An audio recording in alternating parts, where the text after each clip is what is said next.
नमस्कार दोस्तों, स्वागत है आप सभी का हमारे इस चैनल गरुड़ धर्मार्थ पर। दोस्तों, अगर आप भी अपनी लाइफ में कुछ नया सीखने की चाह रखते हैं तो इस चैनल को अभी सब्सक्राइब कर लें। दोस्तों, आप सभी लोग जानते हैं कि 18 दिसंबर 2024 यानी बुधवार को पड़ रही है पौष महीने की संकष्टी चतुर्थी। और दोस्तों, ये वो चतुर्थी तिथि है जो पौष मास में पड़ने वाली सबसे बड़ी तिथि है, क्योंकि यह बुधवार के दिन पड़ रही है और इसका बहुत ही बड़ा और ख़ास महत्व होता है। पूज्य गुरु जी ने कहा है कि यदि कभी भी मौका लग जाए और पौष महीने की संकष्टी चतुर्थी बुधवार को पड़ जाए तो आप लोगों को 11 चावल के दाने का उपाय तो ज़रूर ही करना ही चाहिए। इन दोनों का संयोग बहुत ही कम आता है। इसी के साथ में गुरु जी ने अपनी शिवपुराण कथा में बताया है कि इस दिन आपको 11 चावल दाने का उपाय तो आपको ज़रूर ही करना चाहिए, क्योंकि ऐसा दिन पूरे साल में सिर्फ एक ही बार आता है। और दोस्तों, आप सभी लोग जानते हो कि बुधवार चतुर्थी का यदि सबसे बड़ा कोई उपाय है तो वो 11 चावल के दाने वाला उपाय है। तो दोस्तों, बुधवार के दिन आप लोगों को इस 11 चावल के दाने वाले उपाय को ज़रूर करना है। बहुत सारे लोग, जिन लोगों ने इस उपाय को ना किया हो, मतलब पूरा साल निकल गया, उन्होंने किसी भी दिन इस 11 चावल के दाने वाले उपाय को ना किया हो, पर दोस्तों, आपके पास एक आखिरी मौका बचा हुआ है जो कि 18 दिसंबर के दिन है। तो इस दिन आप लोगों को इस वाले उपाय को ज़रूर कर लेना है। भले ही आपने पूरे महीने भर इस उपाय को ना किया हो, पर यदि आपने इस पौष महीने के बुधवार चतुर्थी के दिन यदि इस वाले उपाय को कर लिया तो आपको इस उपाय को वो फल मिलेगा जिसकी आपने कभी कल्पना भी नहीं करी होगी। इसीलिए आप लोग इस वाले उपाय को एक बार ज़रूर कर लेना है, ताकि आप लोगों के हाथ से यह मौका ना जा सके और आपको इस उपाय को करने का फल मिल सके। दोस्तों, ये उपाय पंडित जी ने अपनी अभी की ही श्री शिव महापुराण की कथा में बताया है, जिस उपाय को आज हम आपको बहुत अच्छे से समझाने वाले हैं। इस वीडियो को देखने के पश्चात इस उपाय को समझने के लिए आपको कोई और वीडियो को देखने की ज़रूरत नहीं ही पड़ेगी। तो चलिए दोस्तों, उपाय को शुरू करते हैं। देखिए, यह इस पौष महीने के बुधवार चतुर्थी के दिन यह इतना ख़ास होता है, इतना महत्वपूर्ण होता है। देखा गया है कभी कभी बड़े बड़े पूजा पाठ अनुष्ठान से जो मनोकामना पूर्ण नहीं होते, वो पौष महीने की चतुर्थी के दिन एक छोटे से उपाय करने से ही आपकी मनोकामना पूर्ण हो जाती है। और बहुत सारे लोगों ने इस उपाय को किया भी है और उनको इस उपाय को करने का फल भी ज़रूर मिला। यदि आप लोग भी इस उपाय को करना चाहते हैं तो आप इस उपाय को पहले अच्छे से समझ लेना, सुन लेना, उसके पश्चात करना। आपको इस उपाय का फल ज़रूर मिलेगा। और इस उपाय को कर लेने से आपके घर में चाहे किसी भी प्रकार की दुख और समस्या क्यों ना चल रही हो, आपको उसका कारण भी नहीं पता है कि भाई ये समस्या किस कारण से चल रही है, उसका कुछ भी कारण हो सकता है, जैसे पितृदोष हो सकता है या किसी भी तरह का मंगल दोष भी हो सकता है। तो इस दिन आप लोगों को वाला उपाय कर लेना है।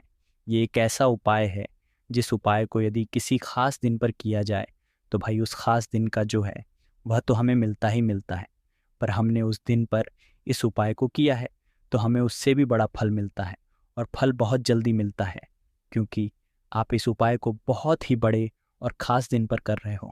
तो चलिए अब उपाय के बारे में बात करते हैं, किंतु उससे पहले आप लोगों को यह जानना आवश्यक है कि आखिर यह उपाय किस समय करना, किसको करना है और कैसे करना है। तो चलिए हम आगे आपको वीडियो में एक एक करके बता देते हैं। किंतु उससे पहले, यदि आप लोग हमारे चैनल पर पहली बार आए हैं या फिर मेरी आवाज़ आज पहली बार सुन रहे हैं तो हमारे चैनल को सब्सक्राइब ज़रूर कर लेना और इस वीडियो को लाइक करके कमेंट बॉक्स में श्री शिवाय नमस्तुभयम ओम नमः शिवाय ज़रूर टाइप कर देना। तो दोस्तों, इस 11 चावल के दाने वाले उपाय को हमें इस बुधवार चतुर के दिन कैसे करना है, किसको करना है, किस समय करना है और कहाँ पर करना है, ये सारे सवालों के जवाब आपको इस वीडियो में मिल जाएंगे। और जो ये वीडियो देखेगा भाई, उसको 11 चावल के दाने वाला उपाय ज़रूर करना चाहिए, क्योंकि इस दिन एक चावल के दाने का भी बहुत ही बड़ा और ख़ास महत्व होता है। और जब बात आ जाए 11 चावल के दाने की तो ये सोने पे सुहागा वाली बात हो जाती है और ये एक बहुत ही बड़ा उपाय हो जाता है इस बुधवार चतुर्थी का। तो अब दोस्तों, इस 11 चावल के दाने वाले उपाय को आखिर करना किसको है? सबसे पहले हम लोग वो बात जान लेते हैं। तो देखो, घर की जो बड़ी माताएं बहनें होती हैं, उन माताओं बहनों में से कोई भी एक बड़ी माता बहन इस वाले उपाय को कर सकती है। और दोस्तों, यदि आप चाहें तो अपने घर में से सभी सदस्यों को भी इस उपाय को करवा सकते हैं। यदि किसी व्यक्ति की खुद की कोई मनोकामना है, खुद की कोई दुख परेशानी है जो कि वह अपने लिए ही करना चाहता है, इस वाले उपाय को तो वह खुद अपने लिए भी कर सकता है। बाकी यदि कोई घर में से ऐसा है जो कि अपने पूरे घर परिवार की सुख और शांति के लिए ये वाला उपाय करना चाहता है, तो भाई वह भी कर सकता है। उसमें भी कोई दिक्कत वाली बात नहीं है। कहने का मतलब यह है कि इस उपाय को हर एक सदस्य भी कर सकता है, और पूरे घर परिवार के सदस्य के लिए घर की बड़ी बहनों में से कोई एक माता बहन भी कर सकती है। माताएं बहनें यदि घर में उपस्थित ना हो या वो यह वाला उपाय ना कर पा रही हो, तो फिर घर का कोई बड़ा सदस्य भी इस 11 चावल के दाने वाले उपाय को कर सकता है, चाहे फिर वह पुरुष ही क्यों ना हो। उसमें कोई भी दिक्कत वाली बात नहीं है। अब दोस्तों, इस 11 चावल के दाने वाले उपाय को हमें करना कहाँ पर है? हमें इसे शिव जी के मंदिर में जाकर करना है। बहुत सारे लोग प्रश्न करते हैं, हर एक उपाय को करते समय क्या हम इस उपाय को घर पर कर सकते हैं? तो इस वाले उपाय को आप घर पर नहीं कर सकते हो। इस वाले उपाय को करने के लिए आपको शिव जी के मंदिर ही जाना पड़ेगा। उसके पश्चात में दोस्तों, जो अगला प्रश्न निकल कर आता है वो ये आता है, इस उपाय को लेकर कि आखिर इस उपाय को हमें किस समय करना है? सुबह के समय करना है कि शाम के समय करना है? तो देखो, इस वाले उपाय को आप लोग सुबह के समय भी कर सकते हो और शाम के समय प्रदोष में भी कर सकते हो। अब यदि आप पूछो कि भाई सबसे उत्तम समय कौन सा रहेगा इस 11 चावल के दाने वाले उपाय को करने का, तो हम आपसे बस यही कहेंगे कि इस उपाय को आप सुबह के समय करेंगे तो ज़्यादा बेहतर होगा। बाकी यदि प्रदोष काल शाम के समय भी करेंगे तो भी अच्छा होगा, उसमें कोई भी दिक्कत वाली बात नहीं है। तो अब दोस्तों, जो अगली सबसे बड़ी और महत्वपूर्ण बात आती है वो ये आती है कि सुबह यदि हम उपाय को करेंगे तो हमें कितने बजे लेकर कितने बजे तक के बीच में करना है, और शाम के समय प्रदोष काल में करेंगे तो हमें कितने बजे से लेकर कितने बजे के बीच में करना है। तो देखो, सुबह जितनी जल्दी हो सके आप उपाय को करने की कोशिश करना।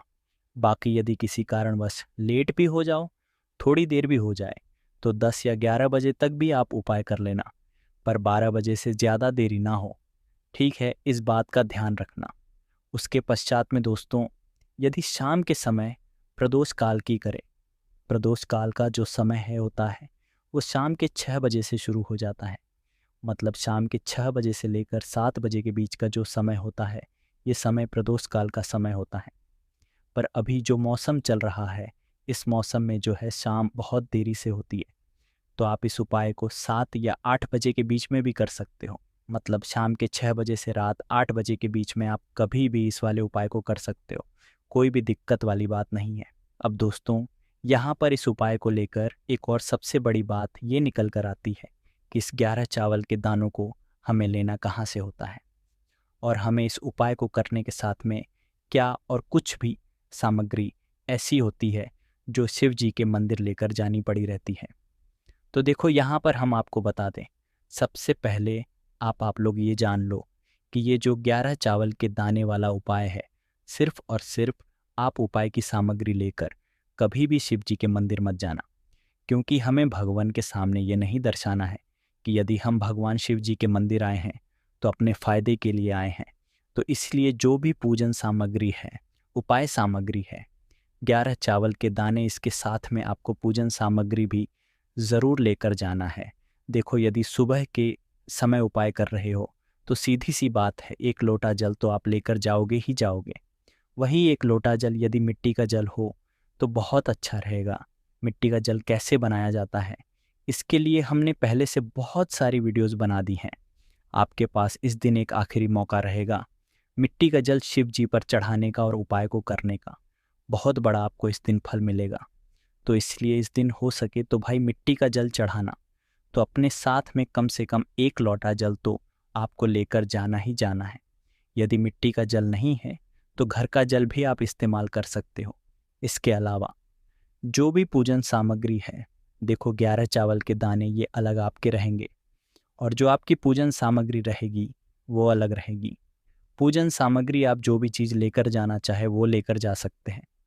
उसमें कोई भी दिक्कत वाली बात नहीं है। वही यदि हम बात करें शाम के समय की, तो शाम के समय साहिब जी पर जल नहीं चढ़ता है। इसीलिए शाम के समय आप लोग एक दीपक तैयार कर लें, जो कि गोल बत्ती का, आटे का, शुद्ध देसी गाय का घी का होगा, है ना। इस बात का आप लोगों को ध्यान रखना है। और इस दीपक को आपको घर से जलाकर नहीं लेकर जाना है, भगवान शिव जी के मंदिर में जाकर ही जलाना है।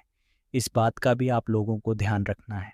अब दोस्तों, यहाँ पर हमें इस बात को समझना है कि यह 11 चावल के दाने हमें लेना कहाँ से, क्या हमें दुकान से लेकर आना है, या हमें अपने घर से लेना है, या कहाँ से लेकर आना है, और कौन से चावल लेना है, क्योंकि चावल भी बहुत प्रकार के होते हैं। तो देखो, इन सभी सवालों के जवाब आप लोग एक बात में सुन लो कि भाई ये जो उपाय है, इस उपाय में आपको ये नहीं देखना है कि भाई कौन से चावल है, कौन से चावल नहीं है। बस जो भी चावल ले रहे हो, वो चावल का दाना सबूत होना चाहिए, मतलब साबुत होना चाहिए, टूटा हुआ नहीं चाहिए, कटा पिटा नहीं होना चाहिए। ये बात आपको ध्यान रखना है। बाकी आपका चावल बासमती हो या सादा चावल हो, या कोई सा भी चावल हो, उसमें कोई भी दिक्कत वाली बात नहीं है। तो सीधी सी बात है कि आपके घर के रसोई घर में जहाँ पर आप भोजन बनाते हो, वहाँ पर जो भी चावल आपके उपस्थित हो, उन चावलों में से अपनी एक कटोरी भर लेना, या एक मुट्ठी चावल अलग से निकाल कर रख लेना, क्योंकि हम 11 चावल ही यहाँ पर इस उपाय में लेने वाले हैं। यह चावल के दाने गिनकर निकालने पर डरेंगे, इस बात का आप लोगों को ध्यान रखना है। तो अपने उस चावल की कटोरी में से, या चावल में से 11 ऐसे चावल के दाने आप लोग निकाल लो, जो कि टूटे हुए ना हो, कटे पिटे ना हो, जिनमें कोई दाग ना लगा हुआ हो, है ना। अच्छे साबुत चावल के दाने 11 दाने आप लोग निकाल कर रख लो, और इन्हें किसी भी एक कागज़ की पुड़िया में, या किसी एक छोटी सी कटोरी में आप लोग रख लो, ताकि यह सुरक्षित रहे।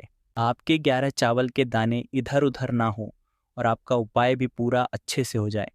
तो भाई, जैसे ही आपका उपाय की जो सामग्री है, 11 चावल के दाने ये तैयार हो जाते हैं, उसके पश्चात मैं आपको जो भी अपनी पूजन सामग्री है, सुबह के समय कर रहे हो, तो एक लोटा जल या पूजन सामग्री जो लेकर जाना चाहो, उसकी भी तैयारी कर लेना। और शाम के समय जा रहे हो, तो भाई अपना जो दीपक है उसे तैयार कर लेना, ठीक है। और उपाय को करते समय शुद्धता का विषय रूप से ध्यान रखना, ठीक है। सुबह सुबह स्नान करने के पश्चात ही उपाय को करने की आप लोग तैयारी करना। उसके पश्चात यदि शाम के समय की बात करें, तो शाम के समय आपको स्नान करने की ज़रूरत नहीं है, पर शुद्धता का ध्यान रखना है। आपको स्नान तो नहीं करेंगे, आप हाथ मुंह धोकर भी इस वाले उपाय को शाम के समय प्रदोष काल में कर सकते हैं। इसमें कोई दिक्कत वाली बात नहीं है। तो आप अपने उपाय की पूरी सामग्री तैयार करके आपके पास ही में जो आपका शिव मंदिर हो, वहाँ पर पहुँच, सबसे पहले शिव मंदिर में जाकर आप लोगों को उपाय नहीं करना है, पहले भगवान के दर्शन करना है, भगवान से आशीर्वाद प्राप्त करना है। फिर शिव जी की शिवलिंग के पास में आना है। शिवलिंग के पास में आने के पश्चात आप जो पूजन सामग्री लेकर आए हुए हैं, जैसे कि सुबह गए हुए होंगे, तो एक लोटा जल और जो भी पूजन सामग्री लेकर आए हैं, आप उनसे भगवान शिव जी की पूजन कीजिए। सबसे पहले तो एक लोटा जल ही चढ़ेगा, उसके पश्चात में आपकी पूजन सामग्री चढ़ेगी। उसके पश्चात में यदि दोस्तों शाम के समय आप इस उपाय को कर रहे हो, तो अपने साथ में कम से कम एक जो दीपक है गोल बाती का, जो आप अपने साथ में लेकर गए हो, उस दीपक को मंदिर में जाकर अपनी माचिस से जलाना है, और उस दीपक को शिवलिंग के पास में रखना है, ठीक है। इस दीपक को रखने के पश्चात ही आप लोगों को अपना ये वाला उपाय शुरू करना है। और दीपक को ज़्यादा पास में मत रखना, वैसे भी गर्मी पड़ रही है, भगवान शिव जी को आँच नहीं लगनी चाहिए, है ना। तो भाई जैसे ही आपकी अर्चना हो जाती है, आप भगवान शिव जी को प्रसन्न कर लेते हैं। उसके पश्चात में शिवलिंग के पास ही में आप कहीं पर बैठ जाइए, सामने या आसपास जिस जगह पर आपको बैठना हो वहाँ पर बैठ जाइए, और अपने वह 11 चावल के दाने अपने सामने निकाल कर रख लीजिए, क्योंकि अब यहाँ पर उपाय को यहाँ पर करने की आपको तैयारी करना है।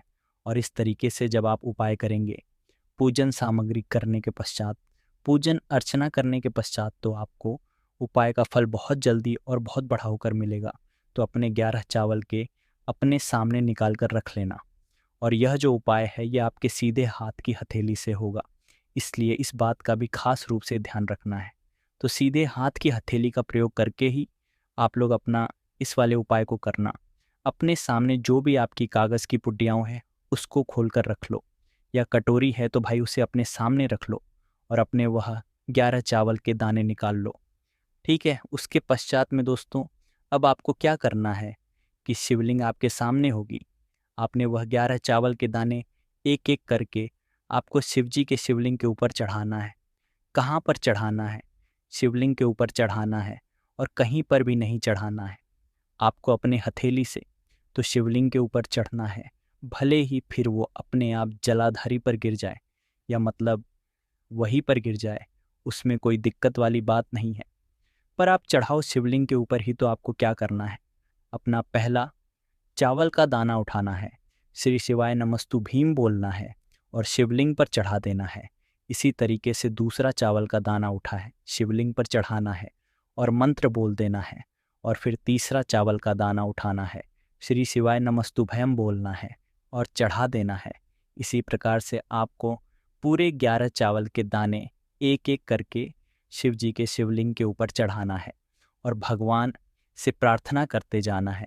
मतलब प्रार्थना तो आपको आखिरी में करना है, पर हर एक चावल के दाने को चढ़ाते समय श्री शिवाय नमस्तुभ्यम जरूर बोलना है। उसके पश्चात ही में ये चावल का दाना शिवलिंग के ऊपर आपको चढ़ाना है। जैसे ही आपके चावल के दाने शिवलिंग के ऊपर जाते हैं तो भाई उसके पश्चात में आपको क्या करना है, भगवान से अपनी मनोकामना बोलना है। मनोकामना भी कब बोलना है, जब आपका 11 चावल का दाना आपके सीधे हाथ की हथेली में हो और आप उसे चढ़ाने के लिए जा रहे हो। श्री शिवाय नमस्तु बोलकर उस आखिरी चावल के दाने को शिवलिंग के ऊपर चढ़ा देना और भगवान से फिर अपनी वह मनोकामना बोल देना, जिस मनोकामना के लिए आप लोग अपना ये वाला उपाय रहे हो, जिस भी दुख और परेशानी के लिए आप लोग अपना ये वाला उपाय कर रहे हो। उसके पश्चात में जैसे ही आप अपनी मनोकामना बोल देते हो, आपका ये वाला उपाय पूरा हो जाता है। पर दोस्तों, उपाय को करने के पश्चात आप लोगों को 2 मिनट भगवान शिव जी के मंत्र का जाप जरूर करना है। और मंत्र का जाप करने के पश्चात भगवान से एक और बार प्रार्थना करना है अपनी मनोकामना के लिए, या अपनी जो भी दुख और परेशानी है उसके लिए। इसके पश्चात में आप लोग को देखकर भगवान से प्रार्थना करके उनसे आशीर्वाद लेकर वहाँ से उठ सकते हैं और अपने घर पर जा सकते हैं। बस दोस्तों, यहाँ पर यह वाला उपाय पूरा हो जाता है। इस तरीके से जो भी व्यक्ति छोटी छोटी चीज़ों का ध्यान रखते हुए इस 11 चावल के दाने वाले उपाय को करेगा, निश्चित सी बात है उसे उसकी मनोकामना जल्द ही पूर्ण होगी और जो भी दुख और परेशानी है वो भी बहुत ही जल्दी दूर होंगे। तो यह थी आज की खास जानकारी। उम्मीद है यह जानकारी आपके काम आएगी। यदि वीडियो अच्छा लगा हो तो एक लाइक ज़रूर कर दीजिए और रोज़ाना नई नई जानकारी प्राप्त करने के लिए हमारे इस चैनल को अभी सब्सक्राइब करें। धन्यवाद।